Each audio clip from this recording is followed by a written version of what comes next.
محترم سامعین کرام، السلام علیکم ورحمۃ اللہ وبرکاتہ۔ نحمده ونصلی علی رسولہ الکریم، اما بعد فاعوذ باللہ من الشیطان الرجیم، بسم اللہ الرحمن الرحیم۔ الا ان اولیاء اللہ لا خوف علیہم ولا هم یحزنون۔ صدق اللہ۔ درود پاک پڑھ لیں، اللہم صلی علی سیدنا مولانا محمد وعلی آل سیدنا وسلم۔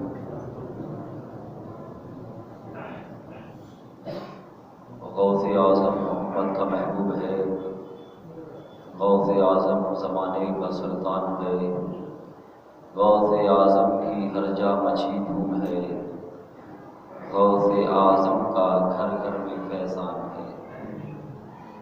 اس نے چوروں کو دیکھا ولی کر دیا، پرخطاؤں کو قطب جلی کر دیا۔ غوث اعظم کی ہے ہر نظر کی میاں، ان کا فرمان خالق کا فرمان ہے۔ سنیوں یاد ان کی مناتے رہو، سنیوں یاد ان کی مناتے رہو، نعرہ یا غوث اعظم لگاتے رہو۔ محترم سامعین کرام، اللہ تعالی قرآن مقدس میں ارشاد فرماتا ہے، الا ان اولیاء اللہ لا خوف علیہم ولا هم یحزنون، کہ خبردار اللہ کے ولیوں کو نہ کوئی خوف ہے نہ کوئی غم۔ دھیان سے سن لو، ہوش میں آ کر سن لو کہ اللہ کے ولیوں کو نہ کوئی غم ہوتا ہے نہ وہ رنجیدہ ہوتے ہیں۔ اللہ تبارک و تعالیٰ کا انہیں قرب حاصل ہو جاتا ہے، اب انہیں کسی کی کوئی پرواہ نہیں ہوتی۔ وہ اس قرب کی منزلوں میں اس قرب کی منزل میں پہنچ کر اللہ کا اور قرب حاصل کرنا چاہتے ہیں، اللہ کے اور مقرب بننا چاہتے ہیں۔ اللہ کے ولی، اللہ کا ولی، اللہ کا دوست جو ہوتا ہے، الذین آمنوا وکانوا یتقون، اس کے اندر دو صفتیں پائی جاتی ہیں۔ اللہ کا ولی جو ہوتا ہے وہ مومن کامل ہوتا ہے، اور دوسری صفت یہ پائی جاتی ہے وَكَانُوا يَتَّقُونَ، وہ تقوی کی سب سے اعلیٰ منزل پر فائز ہوتا ہے۔ مومن کامل ہوتا ہے اور تقوی کی سب سے اعلیٰ منزل پر فائز ہوتا ہے ولی۔ اس سے یہ سمجھ میں آتا ہے کہ ہم اگر کسی کو ولایت کا درجہ دے دیتے ہیں، اس کے کچھ چمتکار دیکھ کر، اس کی کچھ شوبدہ بازیوں کو دیکھ کر، اس کی کچھ جھاڑ پھونک کو دیکھ کر، اس کی کلاکاری کو دیکھ کر ہم اسے ولی سمجھ بیٹھتے ہیں، تو اللہ نے قرآن میں بتا دیا کہ ولی کسے کہتے ہیں؟ جو مومن کامل ہو اور جو پرہیزگاری کے اعلیٰ مقام پر ہو، اس کو ولی کہتے ہیں۔